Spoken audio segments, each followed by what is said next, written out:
really amazing how many people are here and how many qualifications, how many skills and how many nationalities. We're here for the first time and we've already talked to a lot of people, and organization is great. Everyone's very friendly. I was very positively surprised that so many visitors came here to the fair to get in contact with us as employer. It's great. I love it. I got to meet a lot of people from all around the world. The food is great, and the venue is amazing. Everyone's so nice. The environment is relaxed. Like there's no that kind of like afraid to approach people and to engage in a conversation.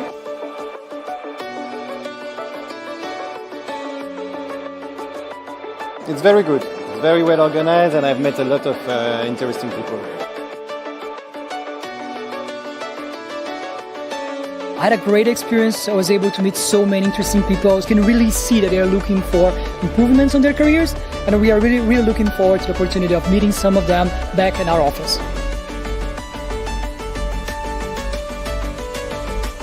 A lot of people who are very interested in details, and I like to answer detailed questions and are not only scratching on the surface, so that was pretty cool. I'm very surprised by the quality of the potential candidates. They're all very interested, very motivated, and it's very positive.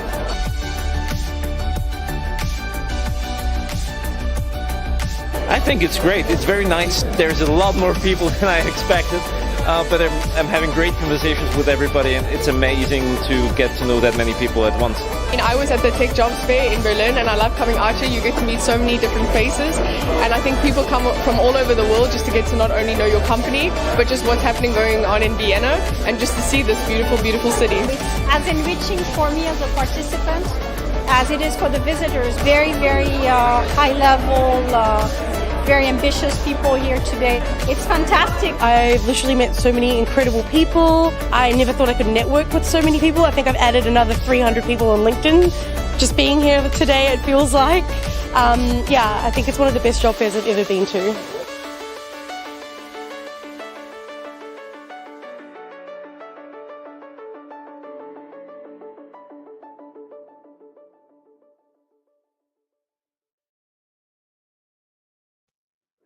Hello, everyone. Wishing you all a very happy new year. I hope a 2025 started off well for each and every one of you. Now, I'd like to welcome you all to Get Hired in Slovakia and Czech, an exciting webinar hosted by Tech Jobs Fair, where we aim to connect talent with opportunity of in the tech industry. Well, I'm Tripti Sinha, and I'm super excited to be here with all of you on behalf of the entire team of Tech Jobs Fair.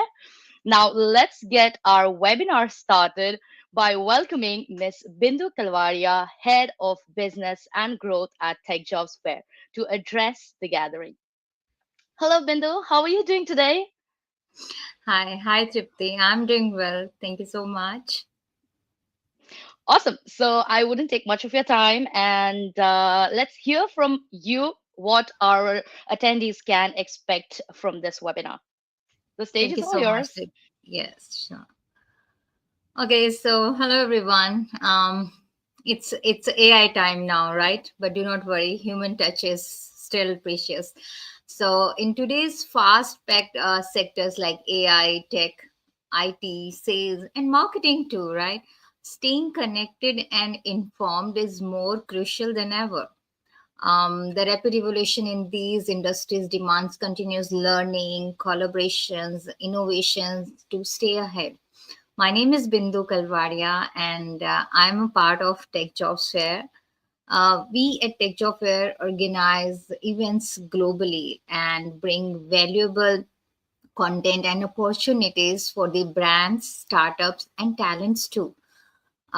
Yes, so this is like that having a theme of employer branding and recruitment events. So addition to this, today, it's my pleasure to welcome you all to this online event for Slovakia and Czech Republic. Here in this event, we aim to support sustainability and spread awareness on how to get hired in these countries and these locations, I can say. We have an exciting lineup of speakers and sessions designed to provide valuable insights and foster meaningful discussions. I encourage you all to engage actively and definitely ask questions and share your perspective too. So let's make this virtual gathering as interactive as and impactful as possible. And thank you so much for joining us. And yes, let's get started. And yes, Tripti, I think if you have some more questions, you feel free to add. And from my side, yes, I have shared that our concept, which is going to be very helpful for the candidates, talents, and I believe for the startup and companies also. Absolutely, absolutely. Thank you so much for your valuable time, Bindu. It was a pleasure having you and addressing the gathering. Thank you once again. Okay, bye-bye, Tripti. Take care. Bye. So, before we begin the speaking sessions, I want to thank each and every one of you for joining. And today, we have some amazing, inspiring sessions led by professionals who will share their insights and knowledge. So, you will definitely have a better understanding of how the hiring processes or how the job market looks like in Slovakia and Czech. And you will also definitely receive some valuable tips to help you secure your dream job. Today, our experts will guide you through key strategies of success. Whether you want to start or grow your career, these sessions will certainly equip you with the tools to succeed in Slovakia and Czech's competitive tech market. Well, be sure to drop comments, the questions, and our speakers are here to provide the answers. So we encourage you to actively participate and share your queries throughout the sessions. And please feel free to drop your questions on the comment section. Okay, so I believe you're all set for some speaking session marathon. Sit back, get comfortable, and enjoy the amazing sessions lined up for you all. Please join me in extending a warm welcome to our first speaker, Miss Karen Genton. She is a founder of Coaching for Success and Coaching with Horses in Czech Republic. Karen, an experienced executive coach with over 40 years of international experience. She has worked with thousands of clients from 45 plus nationalities, delivering transformative leadership and management programs in English and French. Hi, Karen. How are you doing today? Thank you so much for joining us. Thank you very much, Tripti, for this very nice introduction. I'm very honored to kick off this fantastic webinar, and I look forward to hearing everybody's webinars and also participate in the comment. I just have a quick question. How do I say hello on the chat?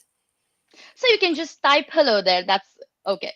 No, otherwise, it doesn't work. Yeah, because that's from the event page. So, you can just say a big loud hello to everyone. This is the first example of difference in generation and technology. So, ladies and gentlemen, thank you very much for listening to my presentation. Feel free to add any comment in the chat box, and I will do my best to answer some questions later on. Don't take it personally if I cannot type it, but obviously my system doesn't allow that. No worries. And guys, you can always connect with her later after, because her profile is all LinkedIn on our event page. So feel free to connect with her after her session and after the webinar. And I can see that we already made a mistake in the executive coach. That doesn't look very professional. Anyway, thank you, Tripni. And then I guess how do I upload? You're going to upload my presentation?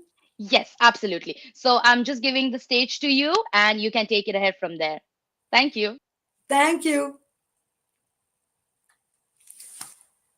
Hello again, and good afternoon for those of you who are sitting right now participating from the European Central Europe hemisphere, and for the other one, wherever you are, welcome.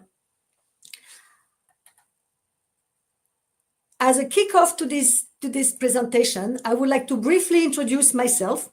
For those of you who don't know me, my name is Karine, and as Tripni said, the full name actually is Karine Janton-Lépée. And my personal journey started last century on a French island in the Pacific Ocean where I was born. Then I moved to France where I grew up. At the age of 25, I was very lucky to move to New York to work in the fashion and retail industry, which was a great experience. Then back to Paris, and then life took me on another amazing journey towards the Czech Republic and to Prague, where I've been living now for almost 30 years. Now today I am a leadership executive coach, where I've been actually practicing coaching for the past 26 years. And then I'm also a speaker coach thanks to Toastmasters. I don't know how many of you are familiar with Toastmasters. It's an amazing organization that can help you become confident speakers and learn how to present yourself. Then I also, as briefly Tripni mentioned, use horses in coaching, but that will be for a totally different presentation. And in a nutshell, I like to introduce myself as a European citizen with a French passport. That's quickly to introduce myself. Now, today's presentation is about the hero journey. Anybody is familiar with the hero journey framework? For those of you who are new to it, the hero journeys is a timeless narrative that was introduced almost 80 years ago by a gentleman named Joseph Campbell. And it's about somebody, a main character usually in most movies and novels, that has to overcome obstacles in order to transform along the way. Now, one way for you to look at it is to think of the hero journey as a roadmap for achieving your goal. The question now is like, how can we use that framework to help you on your own journey of job search? The journey usually starts in your comfort zone, in a place that you are familiar with, where you know every boundaries and context, and pretty much, explains what the situation at the moment. So for those of you who had the time, why don't you put in the chat, actually, what is your actual situation? What do you do? What you're working on? And what's going on at the present moment? Then something happens. The situation changes, there is a shift, either because you want to change something or because life is changing, and you are called to what we call the call to adventure. Now, I wrote down a couple of basic situations that most of us have been dealing with at some point, which is searching for a new job. Anybody is looking for a new job at the moment, starting a new position. Anybody starting a new position? Relocating to a new country. As I mentioned, I used to live in Paris. I moved to New York. I came back to Paris. Then I came to Prague. Each change required some kind of adjustment and dealing with some unexpected situation. Now, we can also shift from one different industry or field. As I mentioned, I used to be in retail, wholesale, fashion, and about 27 years ago, I shifted from the regular work industry for 15 years to becoming a leadership coach. That was a great transition and an amazing journey again. Then some of you might be returning to work after parental leave. Anybody is back from parental leave? Or you can adapt to remote and hybrid work. This webinar is a great example of how we can adapt to the hybrid work. Now, when you are called to an adventure, when you are called to change something, sometimes you can deal with some resistance. However, provided you're going to accept the change or look for the change and make the change, in the hero journey, there is a phrase that says you are crossing the threshold. We mean that you are embarking into the journey and taking some action on your aspiration. Now, for some of you, it might be easy one. For some of you, it might be difficult. Either way, you have to deal with uncertainty. Every hero journey involves obstacles and challenges that we face along the way. In every situation, we have to deal with external challenges and internal challenges. So now we will look at these two types of challenges and see what we can do about them. So first, we need to identify them. The basic external challenges, which, by the way, depend a lot more than the inner one on the context and the environment. Some of those points actually are mentioned on the slides, which is about the classical gender discrimination and bias, men, women, what is your situation at the moment? some basic stereotypes on preconceived notion and capability. Are you competent as a young manager? Are you competent as an old one? Today we see in the world that there is no guarantee to be a competent young manager or a competent old one. It all depends on who you are and what you do. Please feel free to mention in the chat what is the kind of external challenges that you've been dealing with in the past year. At least we can start with that. Then, of course, you have the limited representation in leadership position, which is another classic situation. Balancing multiple roles, work-life balance has become a very big challenge for many people. And also lack of support from professional networks, depending on where you are, depending on the companies, you have some support from the network or you have less of it, or sometimes even lack of it. And again, depending on where you are, family and societal expectation can also have a huge impact on the way you decide to change job or to move to a different position. Anybody would like to write something in the chat? At this point, I'm not sure who is involved and listening to what I say, but yeah. After you deal with the external challenges, now you have to address the inner one.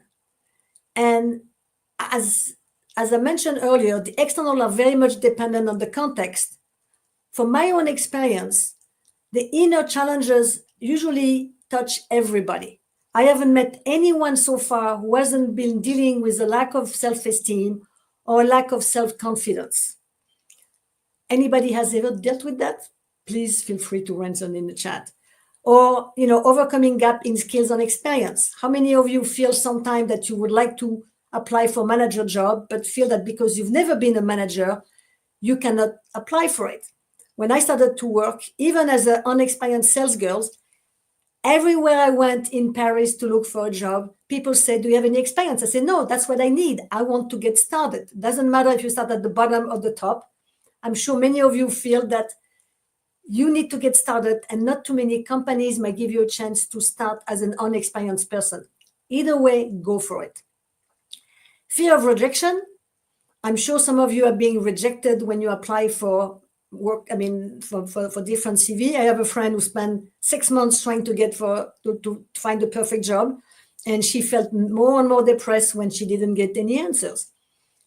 This is very important, is to really pay attention to how you feel when you get rejected and how it kind of slow you down in continuing. Perfectionism. I have some news for you. My experience is the younger I get, the less I worry about being perfect. Usually it's something that we feel again when we have not too much experience, we want to make sure we are very good. And then when we get a bit more mature, we realize it's not that important. The imposter syndrome has also been discussed many times, and then the fear of change. The fear of change is usually also what slows people down and makes them kind of avoid getting onto the job search because they don't know what's going to be next.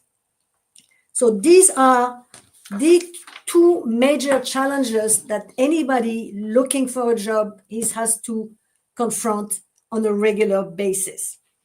Now, what it's important is for you, either from that list or from a different list, that at some point when you're looking for a change in your career, that you identify what are the major issues that are stopping you or slowing you down or preventing you from getting what you want or going where you want to go.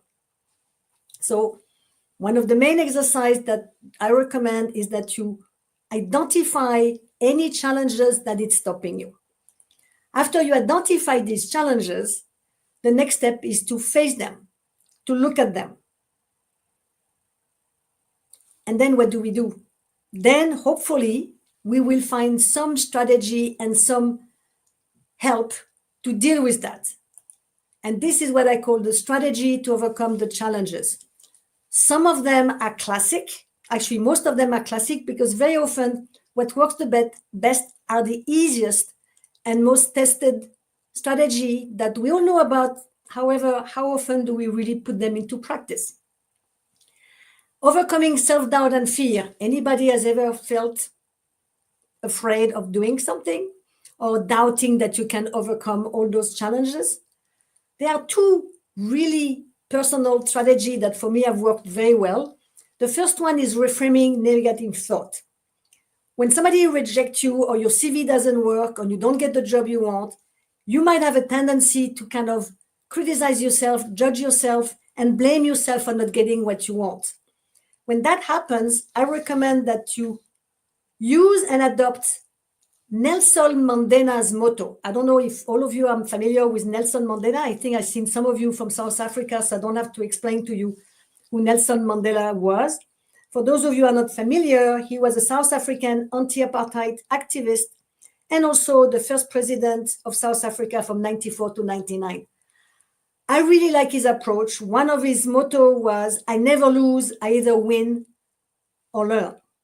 So if you can reframe all your failure or what you think are failure are a chance to learn something, like, okay, didn't work this time, how can I do it better? That will be the first strategy that I recommend that you do whenever you're dealing with some negative and criticism that you impose on yourself.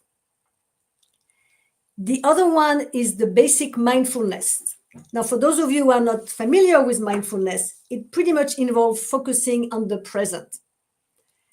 And while some of us might think that we are in the present, normally it's our head. And the head can go in the past, what did I do yesterday? In the present, what am I doing now? And in the future, what am I going to do tomorrow? But it's still not there, which is your body cannot be anywhere but in the present. And the best way to really be in the present moment is to stop whatever you do and focus on your breath and your body sensation. Practice this on a regular basis, and I guarantee you're going to feel better and start to let go of many fears and self-doubt. Now comes the external obstacle, and some of the basic ones today are definitely about identifying the market relevant skills. When I joined the job market, there were no internet and mobile phone. Now, some of you might wonder, how the hell did we work without internet and mobile phone? Well, we managed to work pretty good and we managed to survive. Yes, obviously, today, internet gives me a chance to speak to all of you. I don't know how many of you are out there. At the same time, I know there is more than just the one I see when I do an in-person webinar. But today, we all know that without IT skills, without learning how to use the internet, the online webinar, and even AI, we have difficulties getting a proper job. At the same time, I will strongly recommend not to ignore the basic history, geography, and even political knowledge. Because unless you have an understanding of what happened before, you will have difficulty understanding what's happening now, and even more difficulty anticipating the future trends. So my recommendation is, please don't ignore what happened before. Then comes the network and networking. I assume that you're all very familiar with networking and getting to know the right people. Luckily for you, this conference is a great chance to get to know people and expand your network. LinkedIn is another one, and I know you will have a webinar about that. Networking and developing the network, it's not just about what you know, but who you know. So don't ignore the network. And the other great support is about finding sponsor and allies. So what are the difference between network, sponsor, and allies? A network involves creating and maintaining professional relationship with a wide range of individuals. The sponsors are usually the people that is more targeting, and they are the people who can actively advocate for you and help you advance in your career. The allies and peers are the ones who support you along the way. Both are essential, and they serve different purpose in your professional journey. So it will require a bit more time to get into detail. I just strongly recommend that you don't ignore building a network, finding sponsors, finding allies, and making sure to nurture all of them in order to be more comfortable on your journey. And after you've done all of this, one very important thing is to enjoy the journey. Embracing the hero journey can transform your life and your career. You start in what's familiar and comfortable. Yes, something happened that pretty much helps you make a decision to get out of your comfort zone, take some risk, and cross the threshold, and stepped into the uncertainty and the unknown. Along the way, you're going to face some obstacle, and this obstacle will test and challenges your motivation and determination. But please remember that every obstacle is an opportunity for growth. And that with the right strategy and the support of sponsors and allies, you can overcome pretty much every obstacle. My recommendation is answer the call, take the first brave step, and embark on your adventure. And most importantly, please enjoy the journey. I thank you very much for your attention. I think that gives us another couple of minutes to answer some questions if needed. For those of you who would like to explore in more detail the hero journey topic, I wrote down a couple of titles, books, because yes, I read books, that will help you explore the hero journey either from a personal development perspective or for work. And for those of you who will like to get in touch with me later on, those are my full name, email address, and website. On this note, I think we're going to welcome back Tripni, who is going to tell us if there are some questions that I can answer before we pass on to the next webinar. Absolutely. That was amazing, Karen. I think we just had the right presentation to begin the speaking sessions with. Thank you so much for your wonderful insights and narrating the presentation in such a interesting way. I really, really appreciate you sharing your time and experience with us. Thank you. For me, the big challenge was to stay within the time frame and not speaking too fast and making sure that I could see some of the comment. But maybe do we have time for one question, or this is too late? We could do, but I'm not really sure. There's a question, but the people had commented when you asked them about the challenges they were facing. Okay. And something else. So I think I'll just highlight one here, the challenges that mentioned basically. Dealing with both external and internal challenges simultaneously can be demanding. Yes, definitely. But with our right strategies, it's possible to solve them. Yes, as long as you're nice to yourself and don't expect to fix everything in 2 minutes. 100% right. This is, I think, that what I needed to add. Give yourself the benefit of the doubt. Don't expect to be perfect from day one, and don't expect to answer. It's a process. A journey is a process. Any kind of movie stories is a process. So give yourself the benefit of just be nice to yourself. Be very nice one to more. yourself when you go to that. There's one more which says experience is the chicken eggs dilemma of job seeking. Yeah, definitely. And this lady is definitely experienced about this chicken and eggs dilemma since I know her. So thank you very much, Leila, for listening and participating into this webinar. Thank you. And I think there's one more who wants to move to EU. South African trying to move and provide services in the great region you're all from, transitioning from corporate to a more impactful space such as tech startup. And it's a very valid point. That's the benefit of the new IT world, is there are plenty of opportunity. At the same time, as I mentioned, avoid trying to go too fast. Avoid burning all the steps or crossing. Take the time to really go through the step on the strategy. Unless you have a strong, solid foundation, all those things that are not done are going to catch up. So yes, to all of your idea and experience, just be nice to yourself, take your time and build the foundation before you move to the next step. Amazing, amazing. So I think that brings us to the end of this session. And guys, if you want to connect and if you want to ask any questions to Karen, personally, I mean, you can definitely connect with her. She has all of her credentials mentioned here on screen. So please make a note of it. And like, it's a digital time, so just take a picture of it so that you can remember it later. And then, just type it down on your social media platforms or search her on the website. So hold on. For those, hopefully we didn't take a list. I think my name is important. I cannot. This one is something you might want to pay attention to. Every one of these books. Every one of these books could also answer some question. I mean, my name is really important, but I'm easier to find. So, and anybody who wants to ask me direct question or even get a copy of the presentation, do not hesitate to reach out. Amazing. So once again, Karin, thank you so much for joining us, giving us your time, and taking us through this amazing journey in a very short span of time. Thank you so much. It was Thank pleasure you. having I'm you. wishing you a great rest of the conference. Bye bye. Thank you so much. Bye bye. Well, it's time for another exciting session. So please join me in extending a very warm welcome to Miss Nina Skritu. She is a certified career coach and DISC trainer with extensive experience in career services, helping over 600 individuals secure better jobs with a 90% success rate, specializing in CV writing and LinkedIn optimization.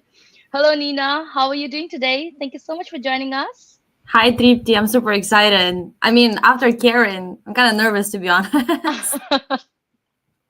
especially with all of her experience and knowledge. Karen, I hope you can hear me, but that was awesome. Thank you so much. Perfect. And I'm pretty sure because the topic that you will be covering is super important at this point of time, right? So I'm really looking forward to it, and I'm pretty sure our attendees are also looking forward to it.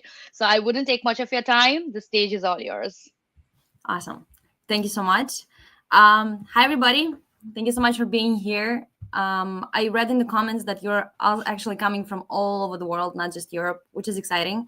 And I hope that the tips that I'll be sharing today on LinkedIn will be useful to all of you. Okay, so first of all, I just want to tell you more about me. So you see 4 country flags there. I'm originally from Moldova. It's a small country in Eastern Europe.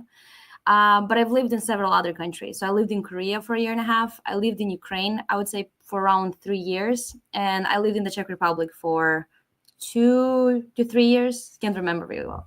But yeah, so I've been all over. But what brought me to the Czech Republic was a school, what I was teaching, called Komora Academy. It's located probably 1 hour and a half outside of Prague. It's in a small town, Načeradec.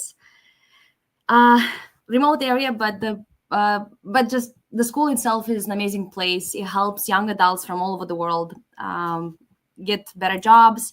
It teaches them how to start businesses, how to improve their English, and for me, it's a huge blessing that I get to be part of that. About me professionally, so I'm a career services manager at Komora Academy, where I've also been teaching career development for the past 3 years. I also work as a career coach at Ziva. It's a recruiting agency. As Tripti mentioned, I'm a certified DISC trainer. For those that don't know, DISC is a certain personality/behavioral assessment that helps people identify what kind of jobs would be more suitable for them based on their behavior and based on their strengths and skills. I have a certification in HR, but also currently finishing up my master's degree in international HR. I have over 7+ years of experience in career development and coaching. I've helped over 500 job seekers in Europe, Latin America, and Northern America to get jobs and improve in their job search strategies. And as again, Tripti mentions, I specialize in resume writing and LinkedIn improvement.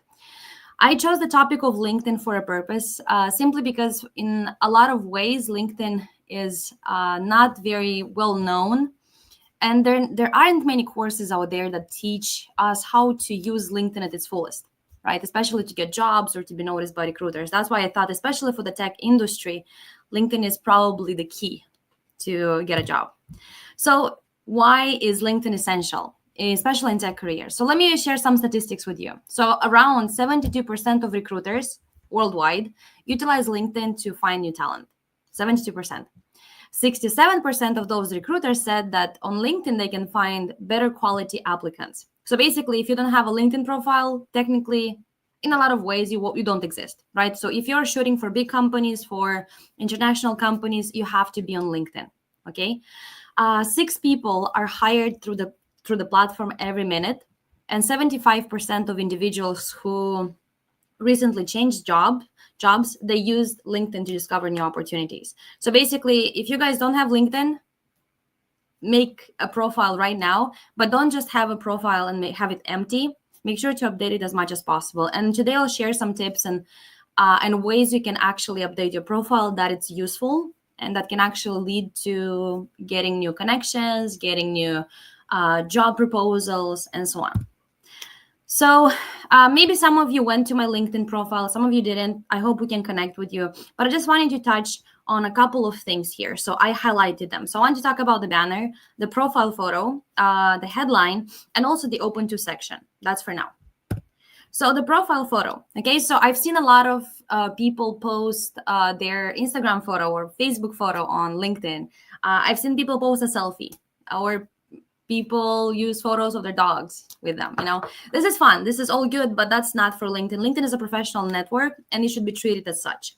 I just put here some examples of how a profile photo should look like. Make sure you have a neutral background. It can be black, it can be white, gray, but don't have too many colors. Don't wear a t-shirt, and make sure you look at the camera, okay? So I've also seen instances where people would cut out their wedding photo and put it on the LinkedIn profile. Yeah, please don't do it. It's a professional network, and in this industry, and actually in any industry, impression matters. Recruiters look at appearance first, because well, this is not just for discrimination. Oh, they shouldn't look at appearance. But actually, imagine this. You want to hire someone, and that person once hired, they become the image of the company, right? So you want to have a good reputation through your employees. That's why image is important. Spend some time, put an effort to get a good profile photo. Okay, the banner. Imagine this. So you're a recruiter, you're scrolling through LinkedIn profiles, you see a picture, a description, you're interested. You go to the person's profile, and the first thing that you notice is the banner. It's huge, right? Don't use the banner templates that are provided by LinkedIn. They're empty and they're boring. Also, be careful when you use the templates provided by Canva, because they use a lot of icons and a lot of symbols, and it's just too much. It's crowded. Make sure that you use that banner strategically. I always suggest using bullet points, or if you're a developer, use the icons of the languages you can code in, because that stands out and that shows exactly what you can do. So through the banner, you can highlight the top skills and the top strengths that you have. I'm actually using a banner of one of my friend and colleague. He's a web developer, and this is the type of banner that I suggested that he would create using the icons, and he secured a job in the tech industry. So I strongly recommend to the developers, do it because it's fun, and also because it stands out. You speak from the very beginning about what type of work you do and what languages you know. Okay, the next thing is the headline. Make sure you don't limit your headline to front-end developer. Okay, that's boring, because in your headline, you're actually using keywords. So if you guys are familiar with the concept of search engine optimization, similar to Google, LinkedIn has a search engine optimization strategy as well, right? So the more keywords you have on your account, the more searchable you are. So for example, if you look at the second line, it's front-end developer dash React specialist dash building user-centric experiences. So who you are, and then you are more specific. Okay, so you code in React. Me as a recruiter, I know exactly what kind of developer you are and what language you work in. And then you talk about what type of work you do, and more specifically, your goal is to build user-centric experiences. You can be even more specific below. Again, software engineer. And then if you have several languages, you can code in, mention all of them. Okay, so you have Java, C++, SQL, and then you talk about what kind of work you do. So this guy is a software engineer, and he focuses on applications, and that's what he mentioned. Okay, so honestly, use ChatGPT. This is right now is the era of AI, and we shouldn't be shy about this. And have him, for me, it's a guy. Yeah, have him generate you some line examples, headline examples that you can apply on your LinkedIn profile. You have space, I would say, probably for 3 or 4 lines. If you look on my LinkedIn profile, I talk a lot about who I am. So I'm a career coach. I focus on LinkedIn writing, resume writing, LinkedIn improvement, job interview preparation. Then I talk about who I work with. So young professionals and development sector professionals, right? And yeah, you can expand as much as possible. The more words you use that are considered keywords for your industry, the better, because then this is how you pop up into the search results when recruiters search for people like you. So yeah, headline is important. Next thing is open to. If you guys are on one side, if you're looking for jobs, you can put open to work. But if you're also looking for jobs and maybe open to do freelance work, do providing services as well. So you can select both. at the same time. When you choose the open to work option, choose 5 jobs. That 5 is the limit. Use all of them.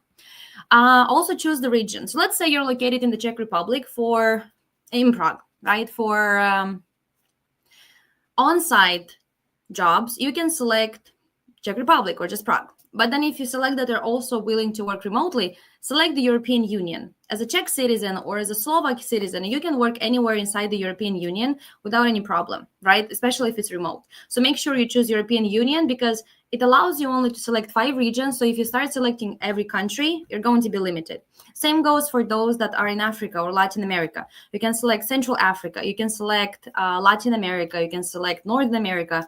And it depends on what region you are. As long as you can legally work in that area, you're good.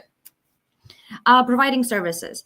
In providing services, you can talk about the type of services you have. Like, for example, let's say you code applications or you build websites. You can help building landing pages. Just whatever you do, be very specific. You won't have a lot of space to talk.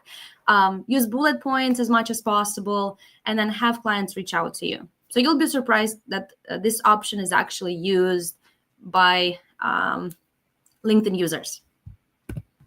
Okay, this is a very important tool to use, especially for those that work either in the tech industry, or if you're a designer, or if you work in any kind of industry that requires a portfolio or some examples of your work. Okay, there's a question in the chat. If that's okay, I want to answer it right now since we're here. So does the open to work make one look desperate? No, it doesn't. Simply because this is how recruiters notice you, right? So you should never feel like you searching for a job is a bad thing or is a shameful thing. At some point, everybody's looking for a job. Recruiters, they have a target, they have KPIs, they have to look for employees. And by noticing that sign, open to work, they can find you quicker. That's a feature that you should use, so don't be afraid and don't be shy. Okay, guys? But thank you so much for the question. Okay, so if you have a portfolio or if you have, I don't know, just a place where you can show your examples, use the featured section. And this is how you can find it. So if you go to add profile section, you go to recommended, you find featured. And there you can add links, you can add different platforms. Let's say if you have a GitHub account, put it there. This is how recruiters can see your work before reaching out to you. It's not the same when you don't have LinkedIn and let's say you apply with a resume, there are no links on the resume, and they will reach out to you and they say, hey, can you please give us your GitHub account or link? It's just so much quicker if you have everything on LinkedIn. And if you're a freelancer, it's even better because there you can show your work, you can show your successes. If you have been featured anywhere, share as much as possible. The featured section is unlimited. Okay. Some networking strategies for you guys. Make sure you connect with recruiters in your industry. I don't know why, but people just randomly connect with everybody on LinkedIn just to get a lot of connections and to look like you have, you know, a big pool of connections. But that's actually, I would say this is an empty pool, even though it's filled with water, but it's empty. So imagine this, you can connect with maximum 100 people per week on LinkedIn. And over the years, let's say you can have 5,000 plus, I don't know, 10,000 plus connections, but they're not going to be very useful for you. You need to be very strategic in who you connect with. You can have different strategies here. The first one is, okay, me as a job seeker, let's say I want to connect with recruiters in my industry. So try to look for recruiters that work for tech companies. You can do it in several different ways. You can look for people, right? Recruiters, HR managers. Yeah, I think these two would be enough. Or you look actually for companies that you're interested in. Okay, so let's say you have a company in mind that you want to work for. You go to the company's profile, and there you can find people, right? So you can select, and there's a place to put a keyword. So you can just put HR, and you will see the HR people that work for that company, and you can connect with them on LinkedIn. But the trick here is you have to always be connecting with more and more people, because if you have no mutual connections, it'll be hard for you to connect. Yeah, LinkedIn is tricky this way. Or besides the recruiters, let's say you reached out to the recruiter, you even messaged them, there's nothing, right? No responses, nothing. Reach out to the people that work for that company, okay? Because if, let's say, I I don't know, you want to be a software engineer and you connect with other software engineers in that company. Maybe figure out how they got hired. Reach out to them. A lot of times they won't reply because, you know, people are shy or they just don't want to help. But I've seen miracles where they do reply. And I even know a person that has been hired because he just randomly reached out to a guy in the company and that person just helped them with ideas. Another thing is, don't be shy to reach out to the employees of the company, because if they recommend someone, very often they have like a referral program, right? They get a bonus if they refer someone and that person gets hired. So it's also in their interest to find people that they can refer. So yeah, if the recruiter is hiring, or if you find a job that you're interested in, apply to the job. And if you can see who the recruiter is after you apply to the job, also connect with them and send them a message. You're not going to be bothering them in any way, but you're actually just going to be showing that you're very interested in the job and you are hitting from all the places. So let's say they have 100 applicants and only you decided to message the recruiter directly. Again, higher chances of getting hired. Okay, and to close this, I just want to share some final tips. Obviously, we can talk for hours about LinkedIn. I just wanted to focus on a couple of things. Make sure you add job description. So you have the job, talk about what you did. Okay, don't give a history of the company. Honestly, nobody cares about that. Future recruiters want to see what you did in that job. It's the same with the resume. Add the education and certifications. Even though you have a bachelor's degree, even a master's degree, even a PhD, please get as many certifications as possible. There's so many platforms out there, like I don't know, there's Coursera, there's FutureLearn, LinkedIn Learning, Udemy, that offer courses. And you have to be always, especially in the tech industry, you have to be aware of all the changes, especially with AI and different types of AI. So that's why certifications. And that's a good thing, because once you get a certification, you notify your network that, hey, I'm here, I got a new certification. Add 50 plus skills. The more skills you can add related to your field, the better, because that's how you can match with the jobs that you're applying to. There is a recommendation section. Ask for recommendations for people you've worked with. Ask your friends, your teachers, your professors, anybody. And also give recommendations. If you go to my profile, I think I have like 37 something recommendations. I don't even have to look for clients because they find me through those recommendations and those that recommended me. Engage in posts. So you remember the SEO, you have to be very active on your account constantly in order for you to show LinkedIn that your account is not dead, that you're doing things. And this way LinkedIn will not put an inactive account as a search result if a recruiter searches for someone. So always share posts, share knowledge, comment, just like, because then it shows that you're active. Activity helps you rank at the top of the search results. And yeah, stay active and make sure you connect with people.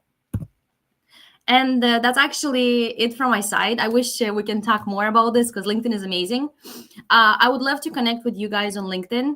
If you want to connect, you can just scan this QR code. If not, as Tripti said, you can find my profile in the webinar announcement.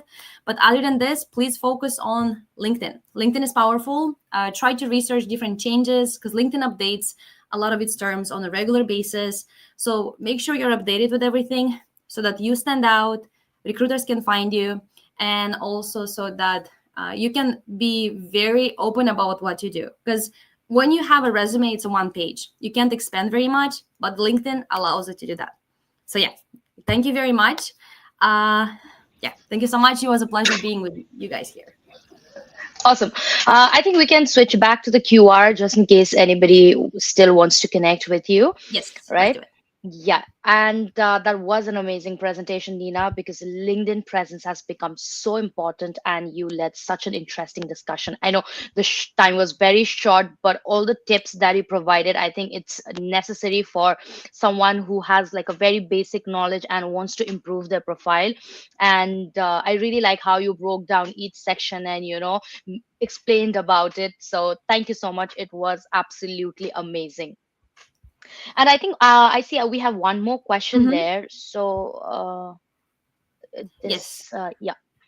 Okay, so let me read it. I'm currently searching for a job, but how do you know if recruiter is ready for a job sponsorship? That's actually a very good question. That's something that I'm being asked a lot, especially from my Latin American clients or students that want to come and live in Europe.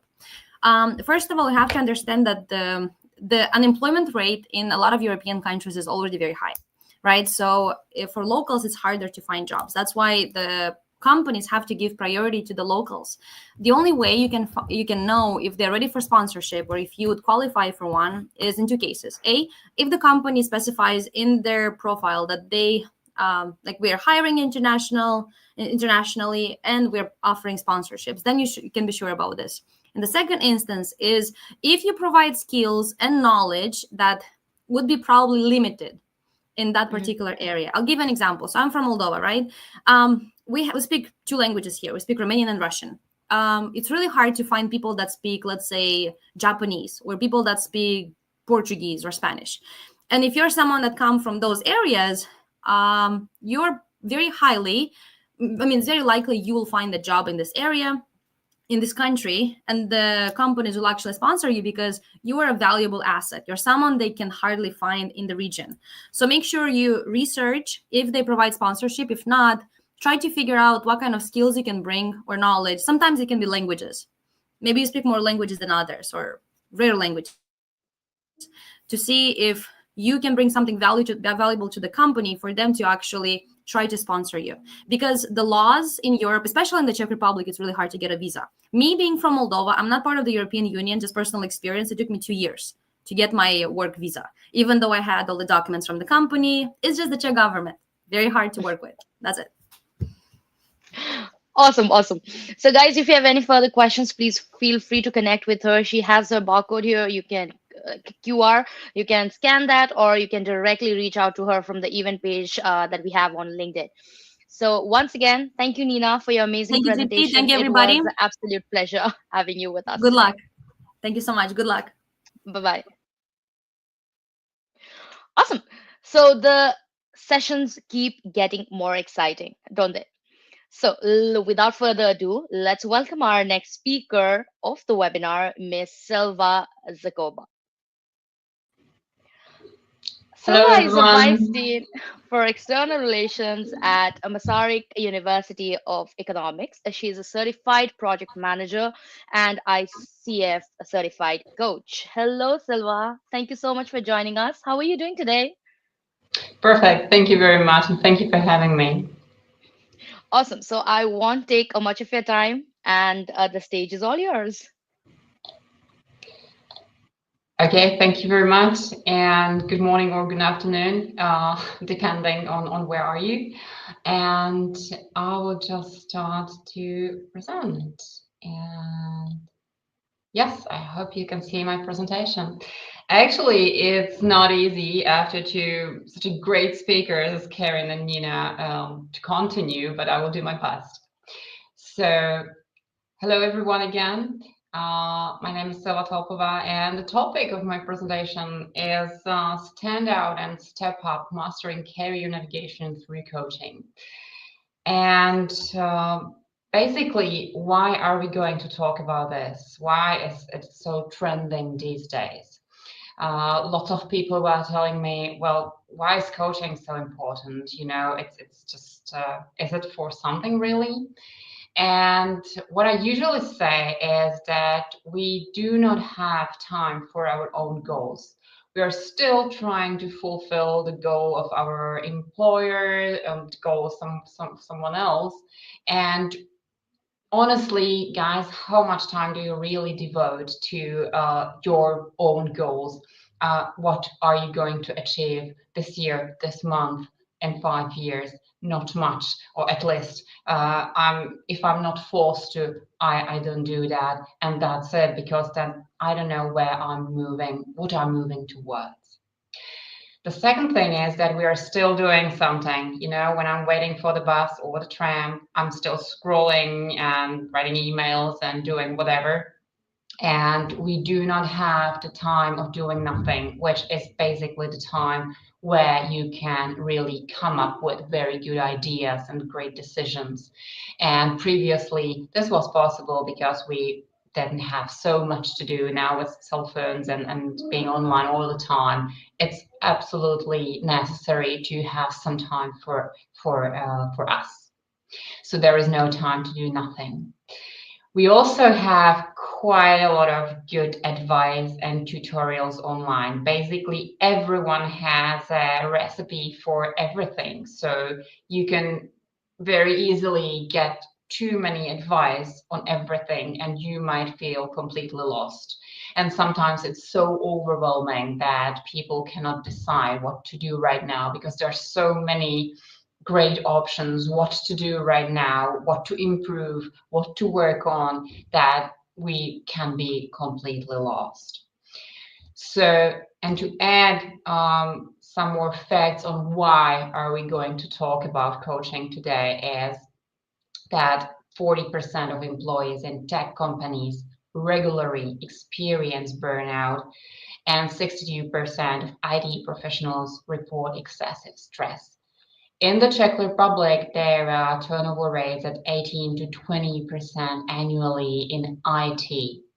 So the common issues that people very often solve are very tight project deadlines, continuous upskilling demands. You still have to improve yourself, and quite a lot of work-life balance challenges. So I will also follow Karen and Nina because they gave you such great advice. It was really good and to the point. So I will try to fill the gaps. There are really tiny gaps in their presentations, and maybe add a bit of my experience to their wonderful advice. So what will you gain today? I would like to get you to know more what is coaching, but I'm pretty sure that you're already familiar with that. So maybe I will get into the detail and maybe a bit more in some controversial issues about coaching and mainly how it can support your career transitions into tech. And I don't want my presentation to be there just for nothing, and I want it to be useful to you. So I have cherry-picked a few tools and techniques that you can try immediately or today, maybe to ease your transition into new positions. The presentation should not be about me, but very briefly, what I'm doing right now. I'm, as Stripti introduced me so nicely, I work as a Vice Dean for External Relations and Partnerships with companies at Masaryk University. I also work as a personal coach and a project manager. And the picture that you have seen at the beginning was from last year, from the meeting with Google.org, which is my last project that I'm right now involved in, and also space economics is a topic that I'm currently dealing with. My typical clients are managers, IT specialists, and individuals transitioning between various roles. So the key moments where they turn to me is career development, definitely, leadership, work-life balance, and many other. You will see that very, very soon. I promised you a few words about coaching, and I don't want to spend so much time on that, but basically this is quite useful maybe for your future future transitions and thinking about coaching. What is it based on? Our brain connects still. It is still connecting. Even right now, it is connecting the dots. And we are creating mind maps all the time. Very important thing is that every brain is different. So mine is doing something and yours can be absolutely different. So when somebody tells me you should do this, you should do that, he or she might not have an idea what's happening in my brain, what's happening in my head. And the lack of the context can be misleading. Thirdly, our brain stores everything and is quite lazy. So our brains prefer repetition. So when I can do something automatically, I will do that. My brain is very lazy. And this is the automatic perception. So our brain wants to solve everything as easy as possible. And the last point is that the connections are very hard to disconnect. So once I manage to do something, my brain will do the same thing next time. And this might be the problem, because if I'm like stuck and I cannot find solution, my brain keeps doing the same thing, like going in circles. So and I'm focusing on the solution and problem, and I'm still within the same circle. How this can help us? The first thing is good to know that the brains are different, that even if my best friend or my coach is different, still I can take something from him or her, but not necessarily I have to follow the advice. My brain can be different. I do have some connections in my head, and if I want to solve a complicated issue like transitioning to a different job, I definitely have to focus on it and don't let my brain automatically evaluate everything as usual and follow the first idea that I have. It has been proven that people make very important, even like financial decisions based on lacking knowledge, based on these automated processes in our brain. So if maybe one first useful thing that you can take is that if we have a difficult decision to take, we need the time for that, and we need to engage our brain to really think about the solutions. The challenges that we face the most often because of what our brain is doing and the areas that we are dealing with in coaching are these that you can see on the slide. So I want to move forward with my professional career, but I don't know exactly where to, how to do that, when to do that. Second thing, I want to learn how to negotiate better, how to get tasks done better. Productivity, this is a thing that we are dealing with all the time. Dream hobbies, dream job. People don't know how to relax, so often clients come to me searching for ways to relax, to gain work-life balance or life balance, let's say. We are often talking about difficult team atmosphere at work, procrastination and student syndrome, which is very similar. People very often don't know what to do. What to do now? I have so many options. I'm not sure. Of course, we'll also talk about relationships with family, children, partners, and so on, and making mistakes. So this is that you can get the idea about what are we doing. But I also promised to you, so this was the first part to get to know about coaching, what is it doing, how is it working, and it's based on what our brain is doing and working with that. So the second part of today's presentations will be a bit more practical. So as I promised, I cherry-picked a few things to provide to you to use immediately. One of those things is to visualize your ideal future. So I would be happy if you can take a moment or two and try to visualize your ideal future and imagine your ideal career in 5 years. It is very important to visualize it as a picture, because then you can really see the details. Are you sitting on the beach and working from the beach, which is not very comfortable, to be honest, but are you sitting somewhere else? Are you in a company, in a tech company? What are you exactly doing? Are you talking with people? Are you programming? Are you working in cybersecurity? Are you working on some projects? What exactly are you doing?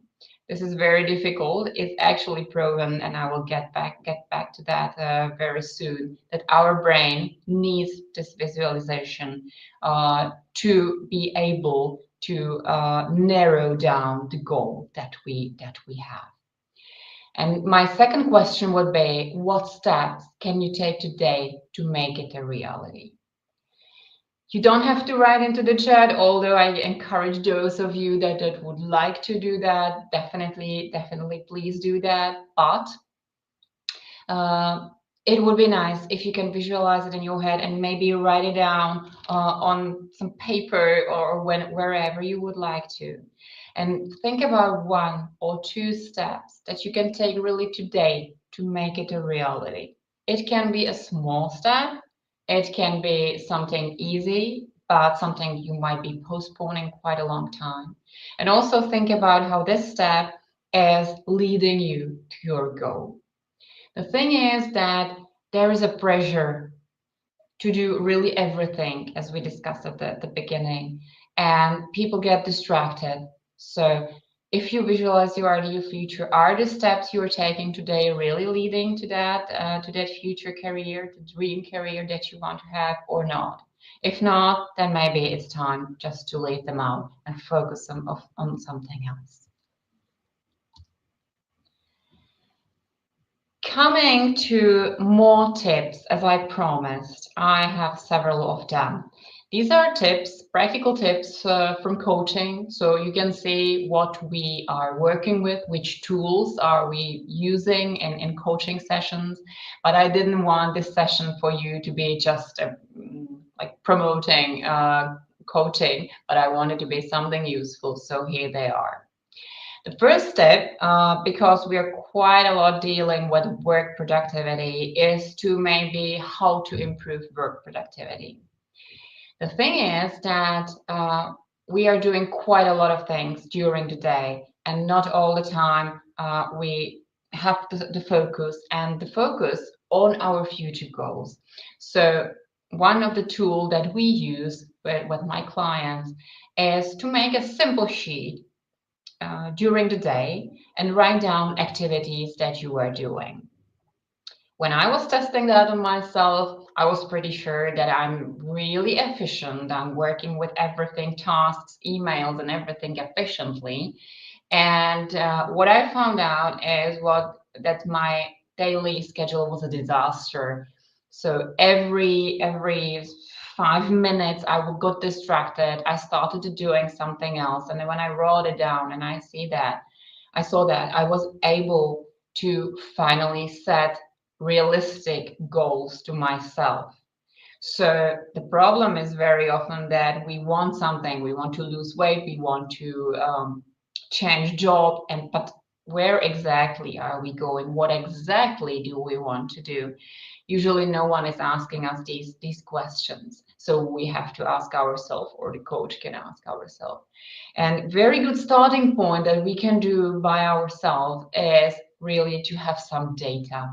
So I'm working with data. So if we want to improve the work productivity, do we really know where we are right now? If not, then this work productivity sheet, just a simple list of things that you are doing during your day, can be really helpful. This is the first thing. Second thing is there a pink piggy. This is an advice, again, related to your dream job that I told you about. I told you that it is important to visualize it in your head. Why? People and the brains tend to work like that. They visualize and they, again, remember these things. So if I tell you, don't think about little pinky piggy, don't think about it. Yeah, so don't imagine the pink piglet. I am sure that you are definitely visualizing it in your head, at least for a second. And this is how our brain works. So every time we want to set up a goal with my clients, we definitely visualize it. Although at the beginning I was thinking this is a nonsense, right? I don't have to like visualize it. Why? What's the purpose? But it is really working. So the brain started and sets up a real goal that you can see, and you can really visualize the details about the goal, what you want to do. You can use this also when presenting to other people and you want to present your idea at an interview. It's very good to use the visualization to, for example, offer some new idea, viewpoint, new projects, new ideas, and so on. The third advice or thing that I quite use is a position of power, and this is again related to how our brain works and our body and our thinking is interconnected. This is related to self-esteem. Karen was talking about a lack of self-esteem that is very often the case, and it's useful for example, interviews or stressful events that you might get yourself involved, and you are very nervous. What might help and what is actually proven to help is to stand in a position of power for like 2 minutes. What is position of power?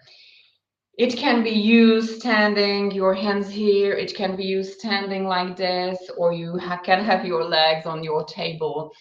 Anything that when you feel powerful. It's again proven that being in this position for 2 minutes before you have a stressful event will help you to calm down your nerves and help with your self-esteem.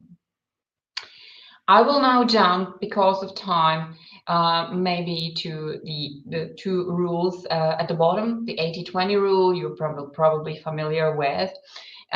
Focus on the 20% of activities that produce 80% of the results. I know that you probably right now are working on your LinkedIn super profiles and everything because you got a really great advice, but nothing has to be like 100% perfect, right? So it is important to say to ourselves that not everything has to be done to 100%. It's not possible. So we can really focus on these 20%. And maybe daily reflections can be something that might help. And I'm really quite lazy to do them, but once I do them, they're very efficient. At the end of the day, I just write down 3 things that went well.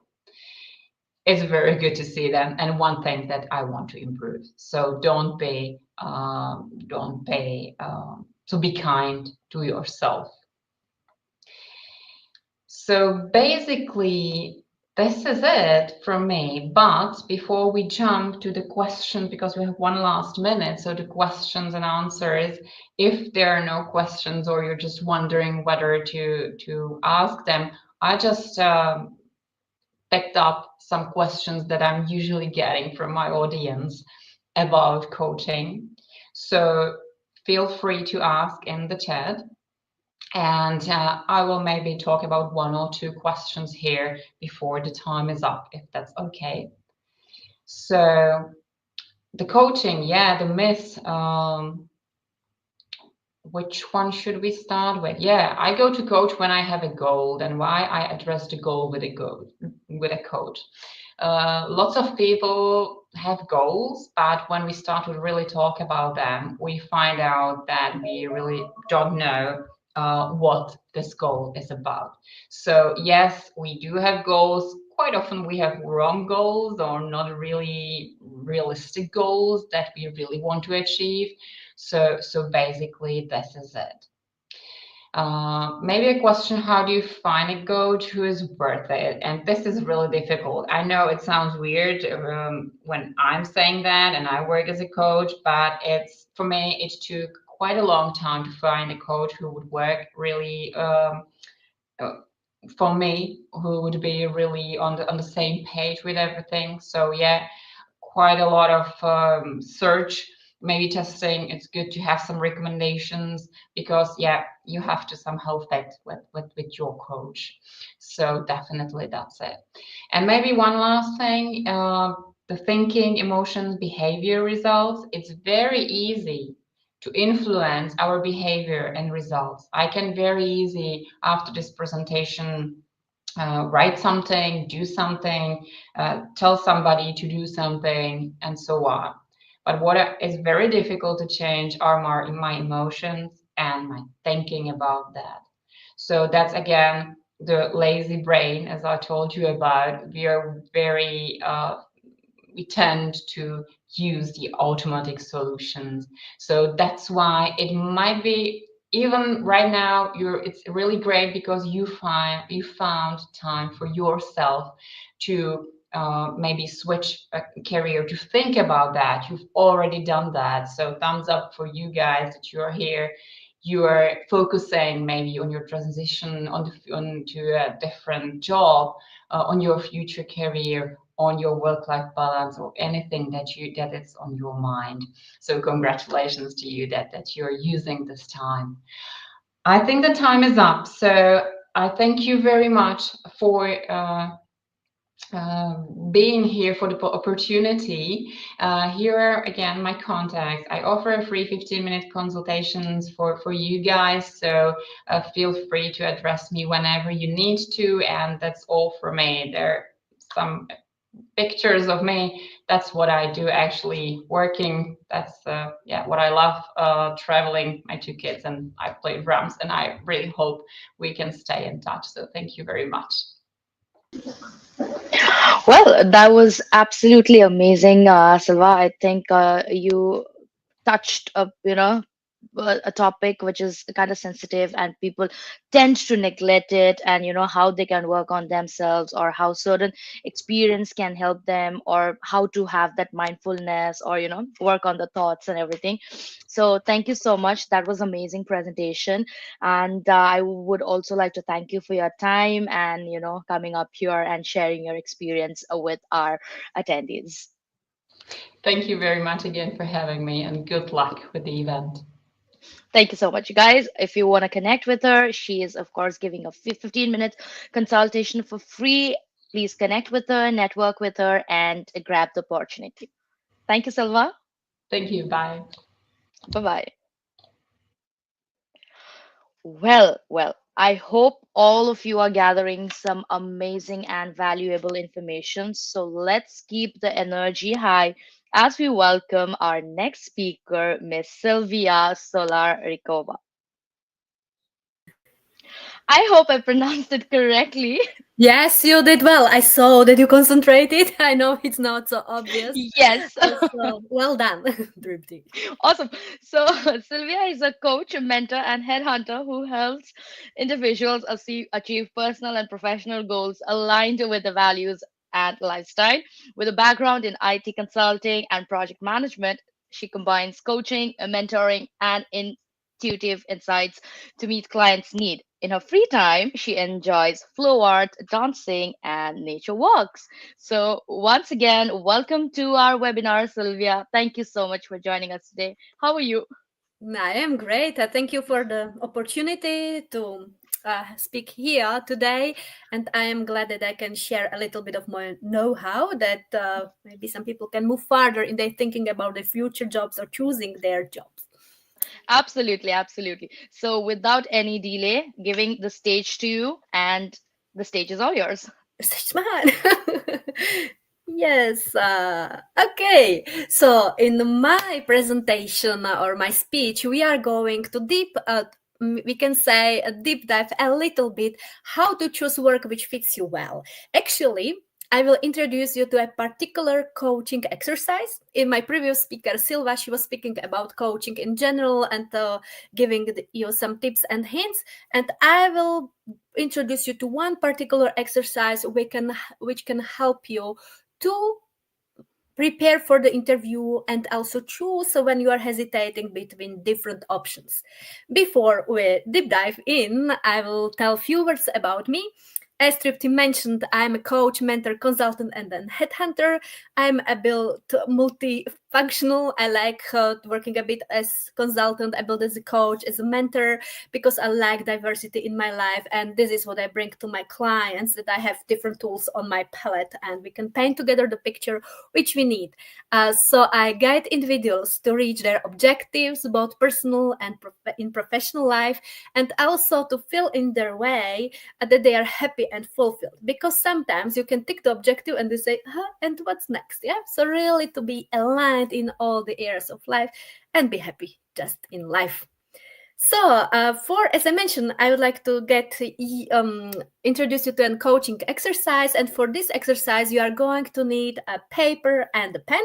So if you do not have a pen with you, please take it and a paper. in the meantime, I'm going to ask some questions so you can share also your insights. I have prepared 2 questions for you. So how do you prepare the questions for the interview, or in general, which considerations do you make about what are you asking, from which areas? And also, if you have a couple of options on place, maybe you are hesitating, where are you going to send your CV? Or even you are already having different job offers and you are hesitating which one to choose.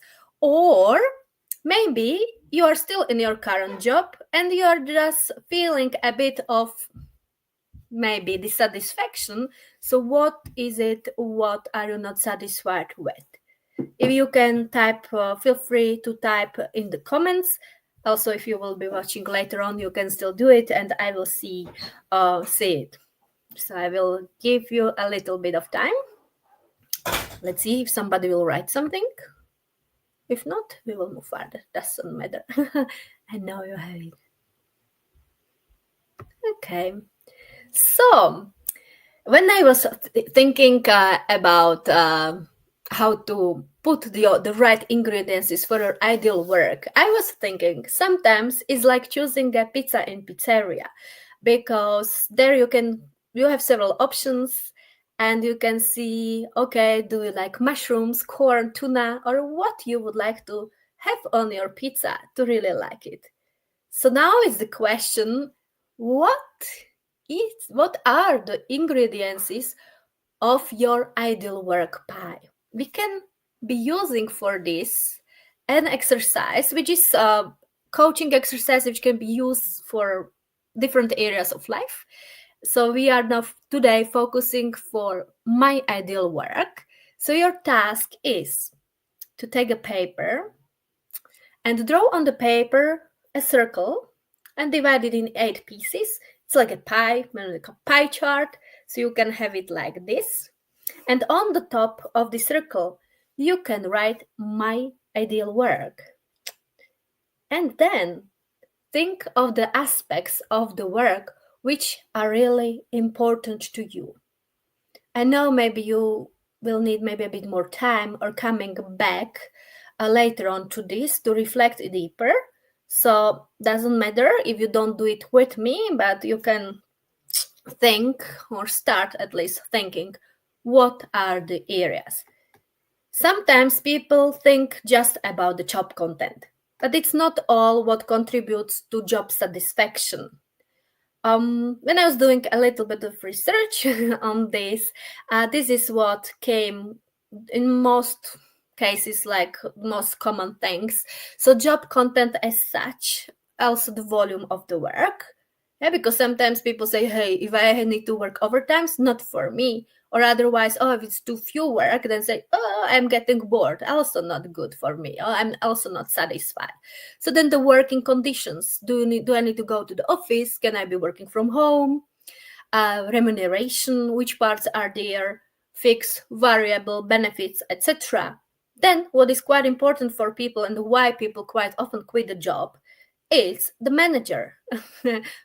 How he or she delegates, how she communicates, gives feedback, recognition, etc. Then the team itself. Maybe you have a great manager, but you have annoying team members, or you don't really like them for some reasons, and you need to work together on the project, and it's eating you a lot of energy. So also this will not be then contributing to your job satisfaction. Also, especially for people who like to learn new things, their personal growth is very important, because they want to learn new things. And as soon as they get into the situation like, hey, deja vu, I have seen that, I have done that, and the company doesn't offer another space or another option, project, different technology, what to learn, where to grow, then these people then have tendency to look somewhere else. And also some people are motivated to become leaders, to become managers, working with other people as a career growth. So this is just few areas to mention. You may have different also. This is just to give you a kind of different angles which you might want to consider when you are filling in the pie chart of your ideal work.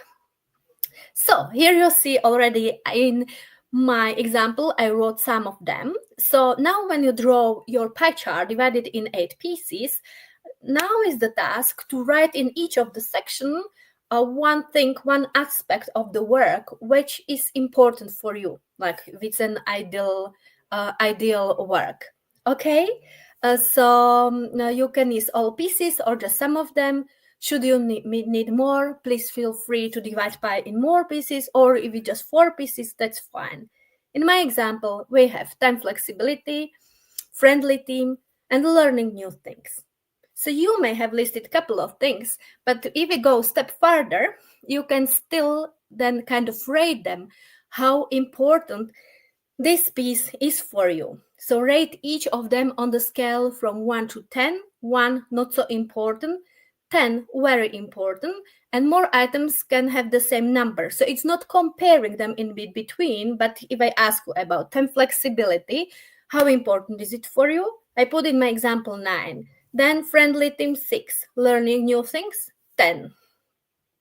So this, if you make this, you have this pie chart with sections with priorities, then you can use it as a decision-making tool or as a base of decision when you are saying, hey, what I'm not happy with at my work, or comparing the job offers, or preparing the questions for the interview. If you know, for example, the time flexibility is important to you, then you can look at this, and think, what do I need? I don't want to work from 9 to 4. I want to have certain flexibility that I can work in the morning, in the evening, or how I want. So also I encourage you to think about more details before when you go to the interview, that you know what to ask, what are the options. You may have some must-haves and nice-to-haves. So it's good to also kind of prepare maybe then for future negotiation. Great. And for example, let's say I want to evaluate my current job, how or the job which I'm considering. So again, I can take my chart and then saying, time flexibility. They require me to be there from fixed time to end fixed time. So it's not flexible at all. So I will read this one. Friendly team, okay, it's fulfilled quite there. So I will put it 10. Learning new things, I feel so I keep 5. So 1, it means very little satisfaction or very little fulfillment in particular area. And 10, it's completely fulfilled. So I'm happy with that. So when I look at my chart holistically, and then I see and I say, so time flexibility is very important for me. And I rated it just 1. Then I think, this job probably not for me, or there must be something really, really good. What I say, okay, I will satisfy, I will kind of sacrifice this time flexibility because it enables me doing something else.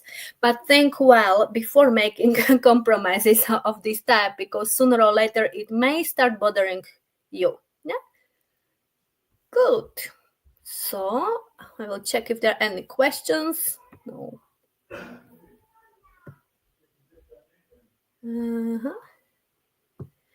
For now, that's right. Okay, good. Anyway, if you have some questions after that, you can write also in the comments. I will come back to that. So, okay.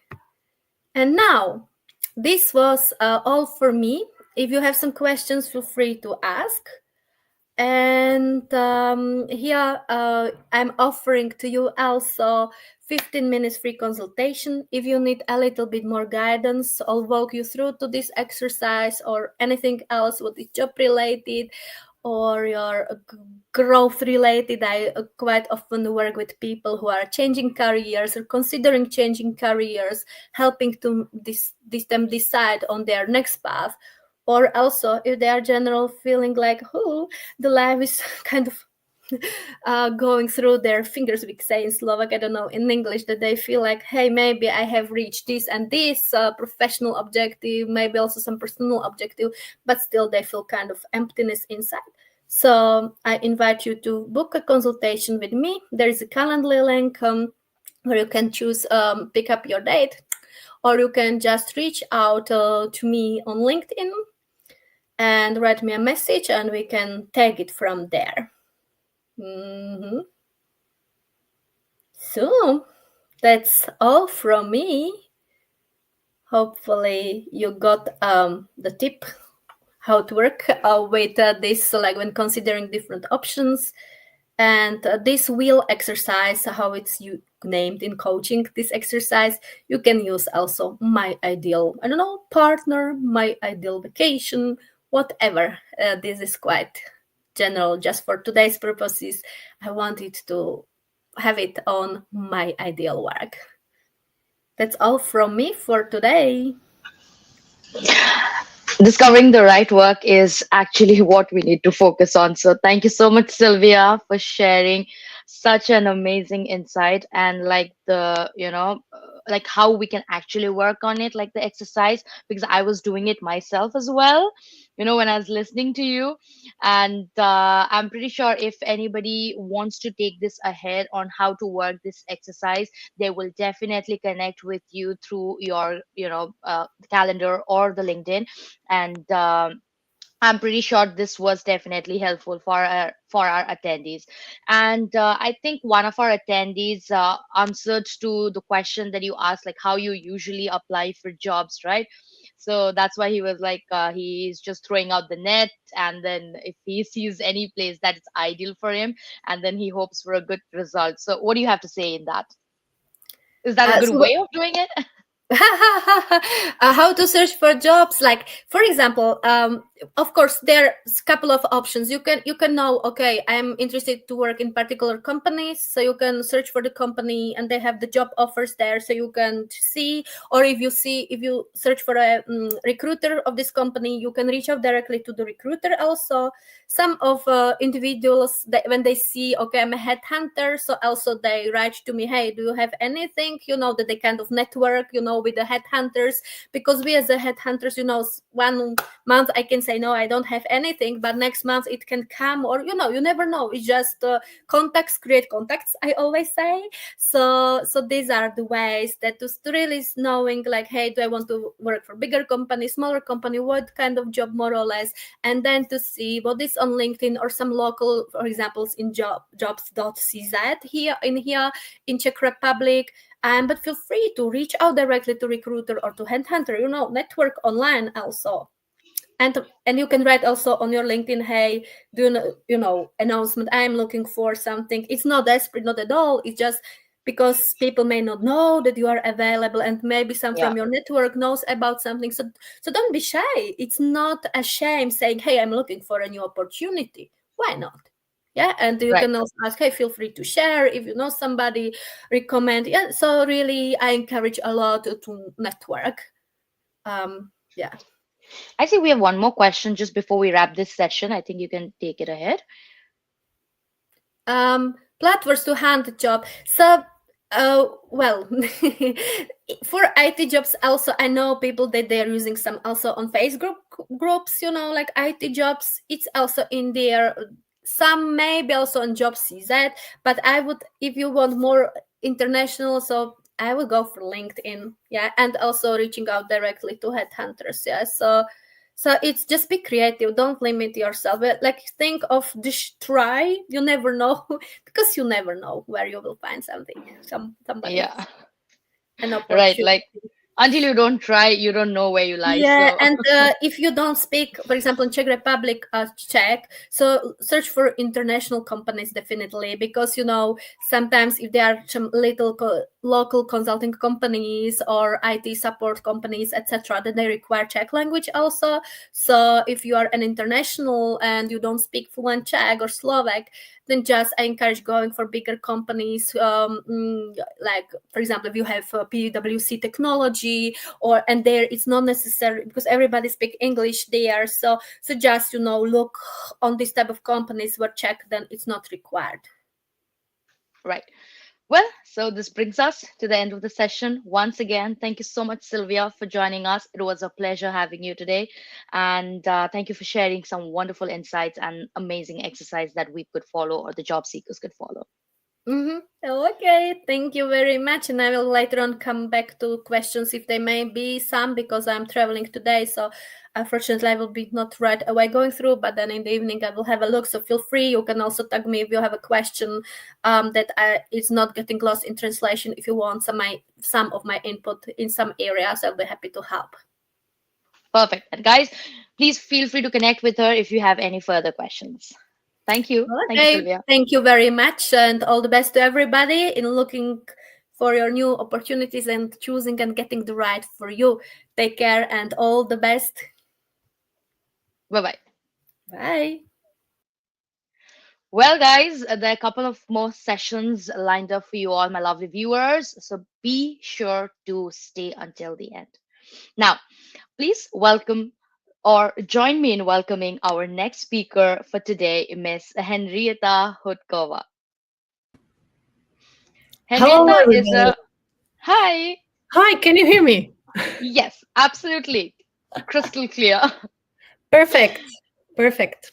Awesome. So she is a reinvention guide, a leadership maximizer, and a business catalyst with 15 years of experience. Over the past 5 years, she has shifted her focus on helping C-suite managers, business owners, and key stakeholders take strategic steps to thrive by leading their soul and embracing new perspectives for positive change. So I welcome to you to our webinar, Henrietta, and absolutely looking forward to your session. So I wouldn't take much of your time, and the stage is all yours. Thank you so much. Okay, good afternoon, good morning, good evening to everyone. Hoping you had a great time, because I'm here with you guys since the beginning, and previous speakers and wisdom they were sharing with you are just tremendous. So thank you for joining me as well. At this event, my name is Henrietta Hudicová. I'm connecting from Bratislava, and I'm thrilled to be here to share insights on a topic which is often overlooked by, but my experience confirms what a significant and positive impact this topic might have on your journey as a job seeker or job changer. So today I'm going to talk about three things why fears can kill more than just your career. The first one will be the killing impact fears might have. The second one, I will show you top 7 fears. I know that already some speakers were already mentioning fears. I just hope that I can offer you a different perspective. And the third thing I'm going to share with you are 3 secrets. So, why I am here today, I think already too much was said by Tripti, but I'm more than 20 years somehow interacting with companies and private individuals, open-minded people.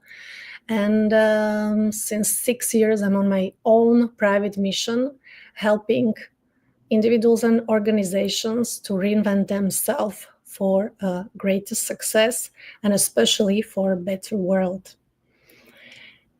Let me give you a feel of what I'm doing or what I did during my past few years.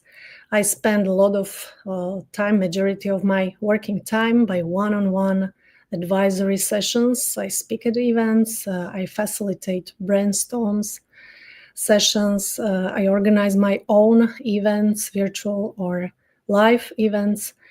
I'm an ambassador of Women Leadership Empowerment Club, and sometimes I publish articles. And I will disrupt you a little bit today. I want you to share with me why are you here today?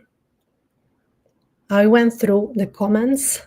I see there are some courageous people interacting. So why are you here today? And we give you time. Better you set the intention for at least this webinar, better goals you might achieve. I guess that you are somewhere on your job pathway. Maybe you are young job seeker, or you are just trying to start a new reinvention cycle. Maybe there is something else happening in your career. Yeah, I see Dennis. He's here to learn. Thank you so much. Great. I have learned so much. Thanks to Sylvia, Nina, Karin. Now I want you to be even more specific, because I want you to experience what fear really is and what impact it has. Where are you today? Let's be more specific and put me in a chat, in the comment. Pick one or several stages, phases of your career journey. Where are you? Maybe you are only self-assessing. What are your strengths, talents, skills? Maybe you just did, based on Sylvia and her wheel of as a coaching tool, you found out what kind of dream job you want to have. Maybe you are at point number 2, I don't know. Maybe you're somewhere else preparing for a negotiation of having a better offer. Maybe you are just bored with a position you have currently. Yeah, so put me in a comment, where are you, or at least define it for yourself. Where are you in your career? Are you going to start a new career life cycle? Is it a kind of new cycle you are debating and you are not yet decided? I don't know what it is. I hope you have an answer, because this is the reason why you are here, I guess. Okay, I see comments coming to gain better perspective and shift fixed ones on this career. I'm a career changer, Kveta says. And you want to return to work? Great. So find out, where are you in the process? If you want, share it with me in a comment. Prepare to find a new job and apply for new potential opportunities. Great. So you might be at point number 5. You try to network. Or 4, you're trying, as Nina said, you're trying to get your LinkedIn profile ready. Great. So if you know where you are today, let's move and discover something even more important. How familiar are you with this? It was already mentioned at the beginning of today's event. 2 and 5. I see the answers coming in the comments. So researching job market, and 5, networking. Great. So do you see, guys, be honest with yourself. Do you see some patterns or something what you see on the screen?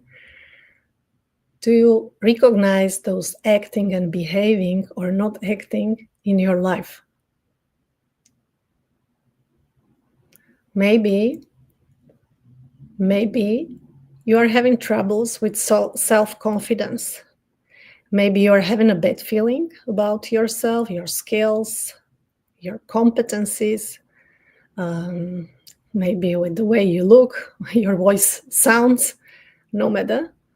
Maybe you are just focused on browsing on social media, rather than doing the job done and applying for a job and submitting applications on delay. So maybe you are finding yourself procrastinating. Dennis is writing, it's familiar. Okay. So be honest to yourself and find out and put it in written.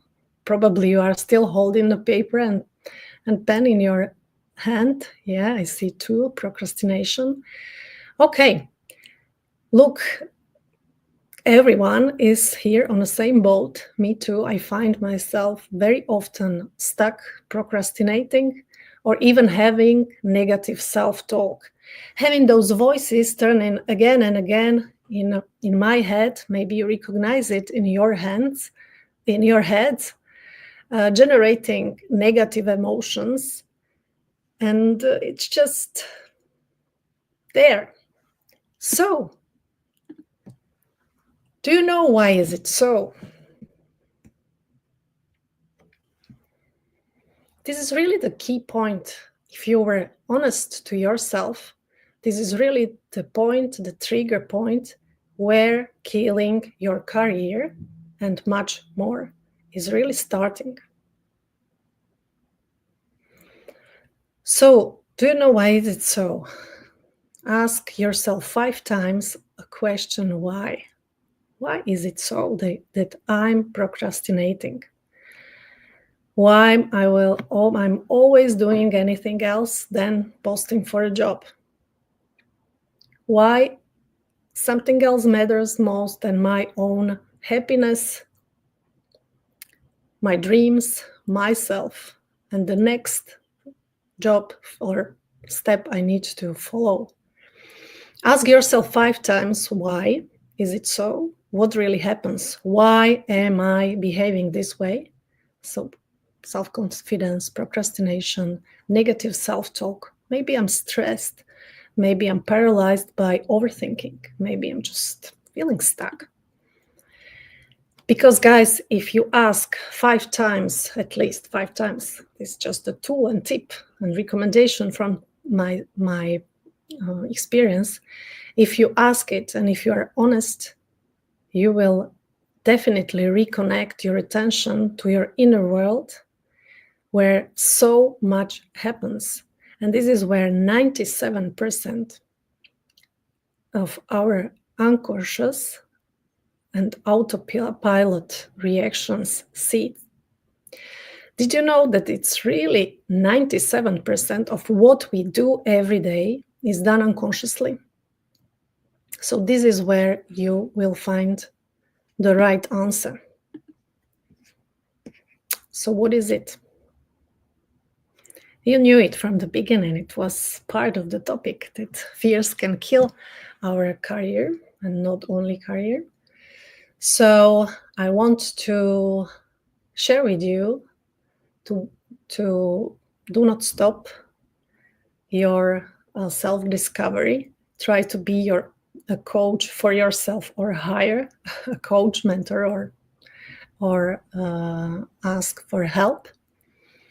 Because when we allow fear to dominate our thoughts and feelings, this is what happens. We might find ourselves procrastinating, playing video games, Googling, complaining, and feeling overwhelmed.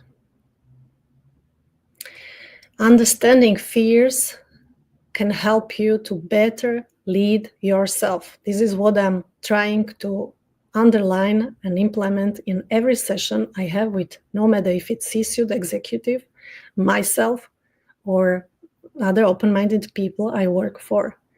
Be a leader for yourself first. And a message for leaders, I mean the corporate bosses, is that as soon as they understand what kind of fears is underneath, they can start to create supportive environment and culture and policies and whatever processes, because this is the healthy culture and supportive culture when the boss is ready to address unique needs of every human being there. being part of a company. So everyone knows what fear feels like. It's nothing optimistic, it's rather negative. It's something very primitive, old, and natural. I will not bother you with definitions. There we go. I want to share a secret, number one, with you. As I told you, ask yourself 5 times why, which will help you to recognize what is going on, why I am procrastinating. This is, guys, you can scan the QR code. This will lead you to very to great and very useful application I use and I recommend. This is an evidence-based approach coming from American psychologist and founding director of Yale Center for Emotional Intelligence, Professor Mark Brackett. So recognize your emotions, and ruler method will help you to deal with your emotions in general. So just something concrete that can help you on your career pathway. So what are the 7 top fears I was promising to share with you? It will be simple, maybe funny, maybe awkward, but it plays such a big role and it really leaves you stuck. It makes you feel bad. You do not behave the way you want to behave, and you are not doing what you are planning to do. So first one is fear of not being skilled enough. Second one, fear of change. Guys, believe me, this is really something what you can find. Digging deeper, asking yourself the right questions, and being honest to yourself. Third one is fear of being judged. Do you find yourself there? Did you find some of those fears while you are thinking about yourself now? Let me know in the comment. Fear of the unknown. It's really stopping us, and we are not proactive. We are not in reinvention mindset. We are not following the steps. We are ignoring, maybe. We are passive. Fear of rejection. It was mentioned today. Fear of not being good enough. Fear of failure.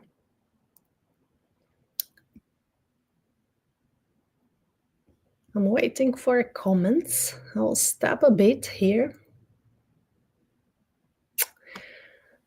I see nothing coming. So let's move to secret number 2. No matter how old are you or where are you on your career pathway, I want to tell you something. As we go, as we flow in life, there is a life cycle. When we are between 25 and 39, this is the life cycle or stage of personal and psychological development, which is called individuating. And this is the stage where fears are playing a significant role in our personal growth. So as soon as you attempt to the individuating stage of development, we have to learn to let go fears. So this is nothing strange, nothing nothing bad. It's great because fears are inviting us to become a hero. Fears are a product of ego. So why they could kill your career, and not only the career, the reason why is because it's somehow natural, it's pre-planned. Humans are wired this way because pretty everyone has the potential to grow, to develop, to grow from ego to something bigger, better. So to align soul with your ego. As I said, if fears are product of ego, let me describe you what kind of fears there are coming from ego. It's first one. It's a fear, not reality, fear of not having enough. I'm not talking about having enough on your bank account, but a feeling. Then on the second level or second stage of development, there is a fear of not being loved, not belong, not feeling protected. Third stage, the fear is saying that I'm not good enough. So what I want to say by that is that fears are at the end something really positive. We have to sit with it. We have to try to understand it. And we have to work it out and find useful strategies to move forward and not only to define what our ideal job is, but really to do small steps. The tool I have just shared with you is coming from was created by Richard Barrett. And I wanted to give you his definition. We become fearful if we believe our survival, so it's first stage, safety or security, second and third stage of development, needs are not being met in the present. So once again, we become fearful if we believe in our inner world, our survival, safety, and security needs are not being met in the present. And we become anxious if we believe that they may not be met in the future. So these are differences between being fearful and feeling anxious. And as we saw, I think it was Sylvia who was sharing that there are more than 40, based on my data, more than 43% of people are feeling stressed and overwhelmed. Maybe I will give you a new data also, because the pace of change is extremely high. And I think it was Accenture who measured disruption ratio. So it's a ratio measuring the pace of change. And it was increased by 200%. So this is the world we live in.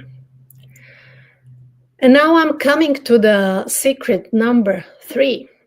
And as we started this wonderful event with a message to become a hero. I will close it with the same message for you. Conquer your fears. Try to understand it, because you can become a hero. And you know what's the difference between two people? One is being a hero and another one is being coward. Both of them have fears. They feel scared. They feel afraid of something. But what makes them different is how they deal with fear. The hero uses their fear to become stronger and face the challenge, while the coward lets fear control and over-control him, and coward runs away. So acknowledge this is the first strategy to overcome fear. Address it, recognize it, stay with it. Sometimes it requires time to find right strategies for yourself, and set small achievable goals. And of course, as it was said, try to find a friend, peer, mentor who will guide you on your career journey. For those of you who wants to get more, maybe some tools, how to work with fears, or what you want to become a hero tool, or you want to have a free discovery session you can join me. This is a QR code to my LinkedIn account. Feel free to connect with me. And if you have any questions, I will be glad to answer. Thank you. Thank you so much, Henrietta. I think that was a very essential session that we had to come across, because this one emotion is, I mean, like, people are scared of fear, right? And they don't know how to control that emotion. And most of the time, like you mentioned, they get overpowered by the emotion and they don't know how to control the emotion themselves. So thank you so much for making our attendees understand, or taking us through this presentation, this session, on how we can actually conquer our fear and become a better person, both personally and professionally. So this definitely, I think, has been amazing for our attendees, and they have probably gained a lot of information, or they probably now know how to conquer their, that emotion of fear. So once Great. again, thank you so much for Thank you. such an amazing presentation. Thank you too. Don't forget to do always one step forward. So I hope you enjoyed it. Absolutely. Thank you so much for this Absolutely. opportunity. Have a good day. Bye. Thank you. Thank you for joining us. Well, guys, I see a lot of comments asking about job search, or how can you find job. So we do have our next speaker, our last speaker for the webinar, but not the least, Mr. Aman Afsar Khan, who's a talent advocate from the Higher Tech Talent platform. And today he's here to demonstrate how you can actively look for a job, or even get hired by some amazing companies. So this particular platform serves as a dedicated platform connecting both to the job seekers and employers, facilitating a seamless process for finding and filling positions, not just in Slovakia and Czech Republic, but also across the globe. So, I mean, Aman is the expert, and I don't want to take much of his time. Hi, Aman. How are you doing today? Hi, Tripti. I'm doing good.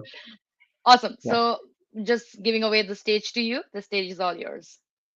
yeah, sure. Let me just share the screen. Hello everyone. I hope you enjoyed the amazing, insightful sessions by our speaker. I would like to present Higher Tech Talent, a tech-focused job platform. We are a part of Tech Jobs Fair, and we work in 16 different countries. We are based in Berlin, Germany. We are active in 16 different countries. Most of them are Austria, Hungary, Portugal, and many other European countries. Uh, for the job seekers, Higher Tech Talent is very innovative solution. Here, candidates can just create a profile, complete our screening processes, and then their profile is live, and then companies apply to them. So the process is very simple. You just have to register on Higher Tech Talent, complete the screening process, and then employers from these 16 countries focused in the technical roles and other roles also, they will send you the interview invitations directly. I would like to describe more about how the process works and what is Higher Tech Talent, what kind of opportunities we have. So Higher Tech Talent is a reverse recruiting platform, and the opportunities on Higher Tech Talent, it is from the technical industry, where our clients require most of the technical skills, programming skills, the data visualization skills, all of those technical things. Apart from that, there are other opportunities also in the sales domain, in the marketing domain, like graphic designers are designing roles, UI UX designing roles, all kind of roles are there. And but most of the opportunities are in the technical industry, like software engineers, data engineers, cloud engineers, AI engineers, and similar others. So on Higher Tech Talent, so no one nowadays have time to write many cover letters based on different opportunities. So on Higher Tech Talent, we have bypassed resume as well as cover letter. So you don't have to write cover letter here. We ask some simple questions. You just have to answer them, like who you are, what are your strongest skills, what kind of new opportunities you are looking for, and what additional things you are going to say about yourself. Just answering these questions will help you to present yourself in a better way to the employers, and they also understand profiles easily.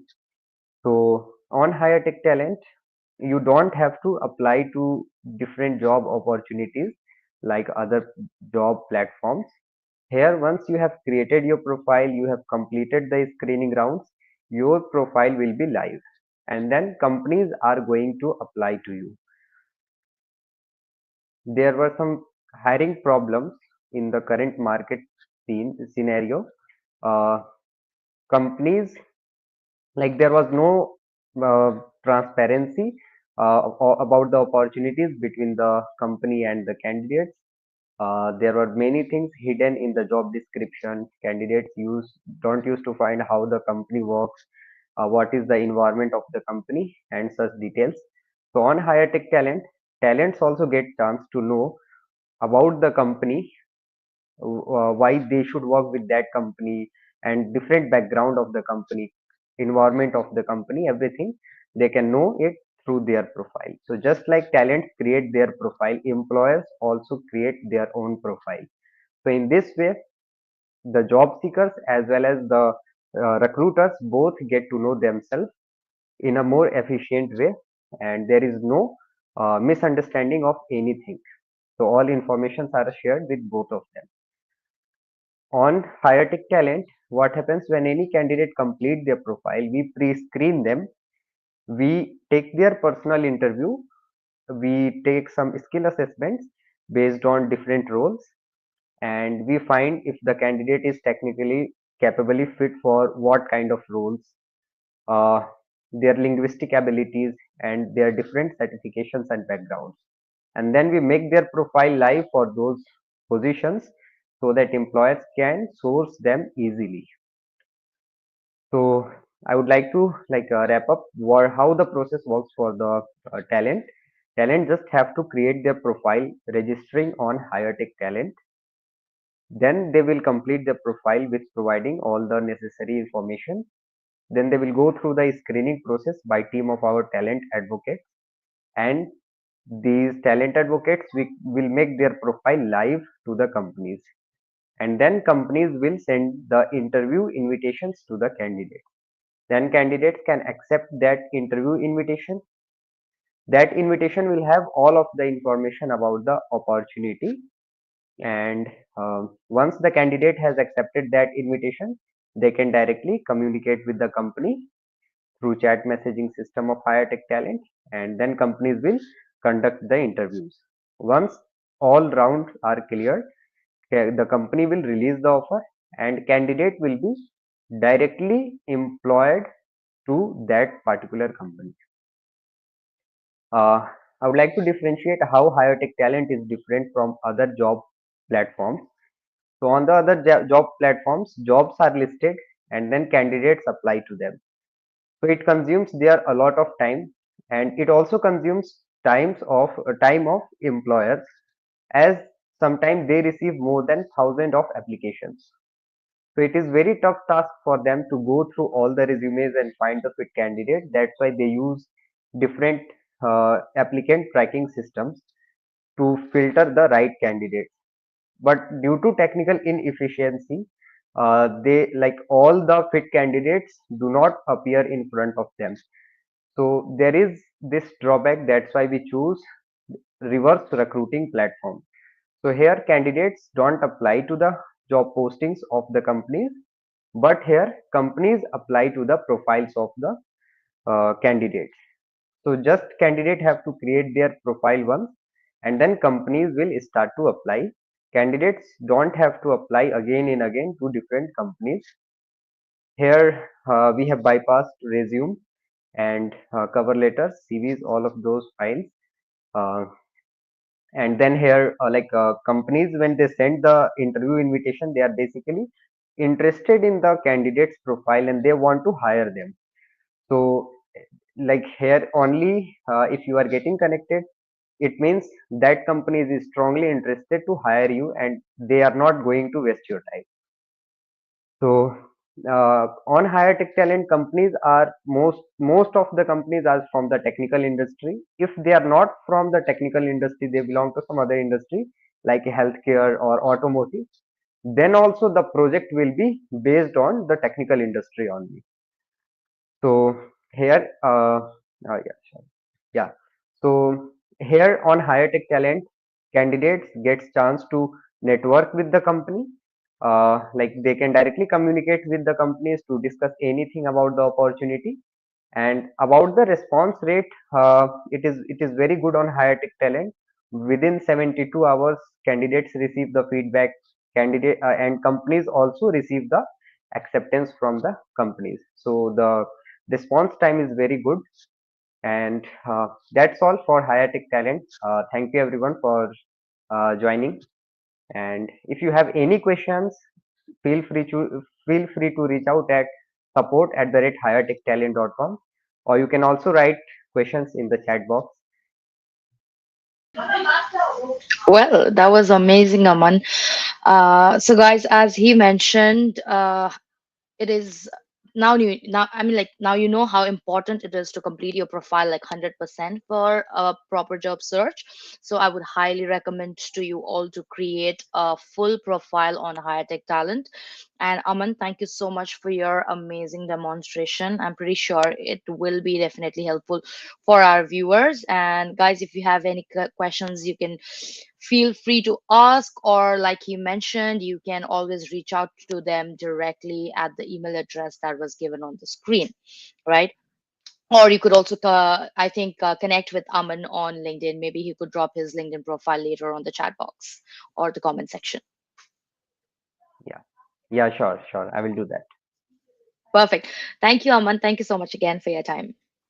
Yeah, thank you, Tripti. Well, guys, this brings us to the end of our sessions and end of our webinar. I want to thank each one of you for your commitment to making this event or this webinar so successful. Your support is crucial, and without everyone here today, this webinar wouldn't have been possible. Once again, thank you so much for joining us, and all the best to each and every one of you for your future interviewers. Once again, wishing you all a very happy new year and a lovely 2025 ahead. I'll see you all again in our next webinar for our next location with some amazing sessions and presentations. Thank you. Take care. Until next time. Bye bye. Signing off from Tech Jobs Fair.